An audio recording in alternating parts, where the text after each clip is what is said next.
पूर्व केंद्रीय मंत्री अश्विनी चौबे ने बिहार विधानसभा चुनाव को लेकर बड़ा दावा किया है। चौबे ने कहा कि बिहार में अगर बीजेपी अकेले भी चुनाव लड़ेगी तब भी आसानी से जीत जाएगी। चौबे का ये दावा ऐसे वक्त में आया जब बिहार में समय से पहले चुनाव कराए जाने की सुगबुगाहट है। भागलपुर में कार्यक्रम के बाद अश्विनी चौबे ने कहा कि मेरी दो इच्छा है। पहली इच्छा ये है कि चुनाव से पहले एनडीए में मुख्यमंत्री का चेहरा घोषित न किया जाए। दूसरी इच्छा बीजेपी के बड़े पार्टी बनकर चुनाव लड़ने और लड़ाने की है।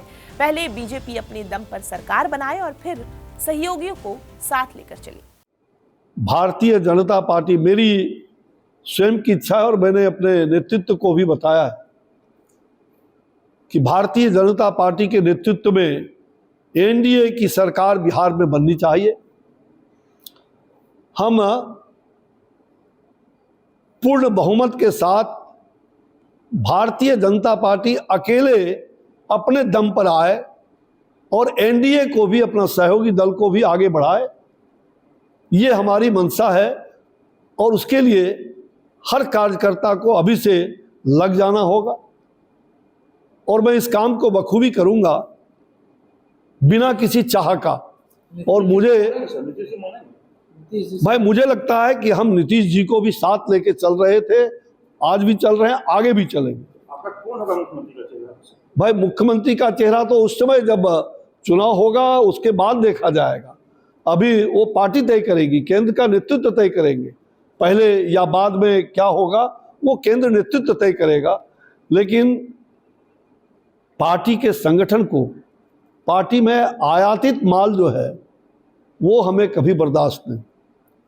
आपका इशारा प्रदेश अध्यक्ष की तरफ है? कहीं भी नहीं, हमारी अध्यक्ष की तरफ नहीं, मेरे सभी जगह जो संगठन का मूल तंत्र है, जिसको पंडित दीनदयाल उपाध्याय जी ने, श्यामा प्रसाद मुखर्जी जी ने, अटल बिहारी वाजपेयी अडवाणी जी ने जिस पौधे को सींचा है, हम सिद्धांत से कभी भी उस वसूल को कभी छोड़ नहीं सकते।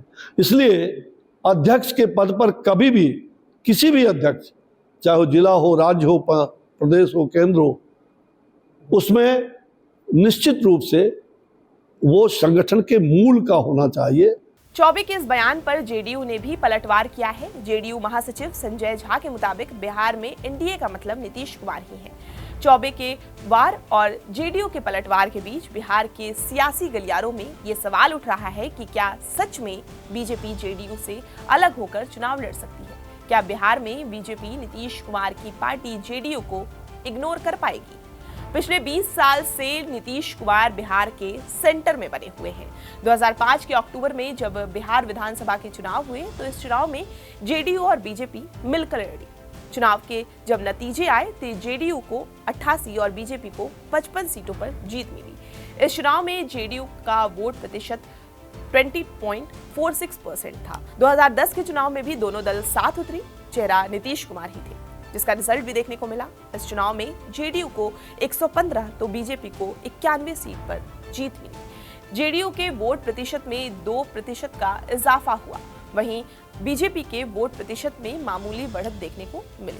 साल 2015 में जेडीयू आरजेडी के साथ मैदान में उतरी। बीजेपी ने लोजपा और आल लोजपा के साथ गठबंधन तैयार किया, लेकिन जब चुनाव के नतीजे आए तो ये बीजेपी के लिए झटका ही साबित हुआ। इस चुनाव में जेडीयू को 71, आरजेडी को 80 और कांग्रेस को 27 सीट पर जीत मिली। बीजेपी बुरी तरह से पीटी और उसे सिर्फ 53 सीट मिल पाई। अश्विनी चौबे के गढ़ भागलपुर की सभी 7 सीटें बीजेपी हार गई। खुद चौबे के बेटे अजीत सत्यार्थी भागलपुर सदर सीट से 10,000 वोट से चुनाव हार गए। इतना ही नहीं, चौबे जिस संसदीय सीट बक्सर से सांसद थे, वहां भी पार्टी को करारी हार का सामना करना पड़ा। 2020 में जेडीयू और बीजेपी फिर से मिलकर चुनावी मैदान में उतरी। हालांकि इस चुनाव में बीजेपी जेडीयू पर भारी पड़ गई। जेडीयू के वोट प्रतिशत और सीट दोनों में गिरावट देखने को मिली। 2020 में जेडीयू को 43 और बीजेपी को 74 सीट पर जीत मिली। हालांकि जेडीयू के वोट प्रतिशत जस का 10 बना रहा, उलट बीजेपी के वोट प्रतिशत में भी गिरावट आ गई। 2020 में बीजेपी का वोट प्रतिशत 19.46% था। लोकसभा चुनाव की बात करें तो एक बार पार्टी वाइज किस पार्टी को कितने प्रतिशत वोट मिले हैं, इस पर नजर डालते हैं।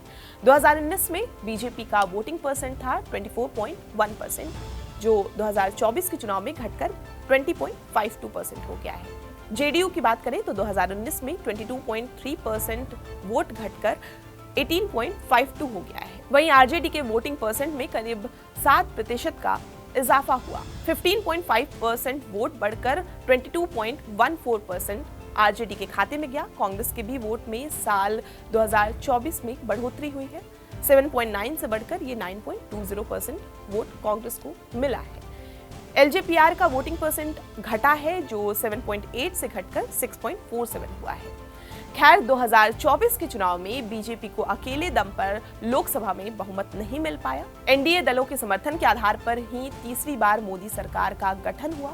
सरकार में जेडीयू तीसरी बड़ी पार्टी है। उसके पास लोकसभा की 12 और राज्यसभा में 5 सांसद हैं।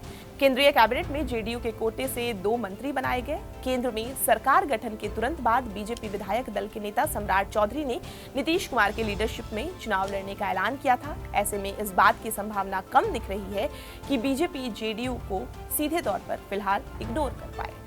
फिर सवाल उठ रहा है कि आखिर चौबे इस तरह का बयान दे क्यों रहे हैं। तो लोकसभा से टिकट कटने के बाद से ही अश्विनी चौबे नाराज चल रहे हैं। बीजेपी सूत्रों के मुताबिक चौबे को लगता है कि उनका टिकट प्रदेश लीडरशिप के कहने पर ही काटा गया है, इसलिए शुरुआत में वो काफी मुखर रहे। हालांकि हाईकमान के कहने पर वे कुछ दिनों के लिए शांत हो गए थे।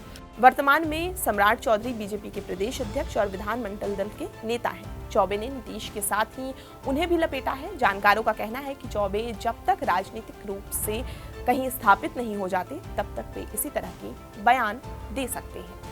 आपको ये पूरी खबर कैसी लगी, हमें कमेंट करके जरूर बताएं और बिहार की तमाम खबरों के लिए आप हमारे साथ बने रहें और देखते रहें TV9 बिहार झारखंड।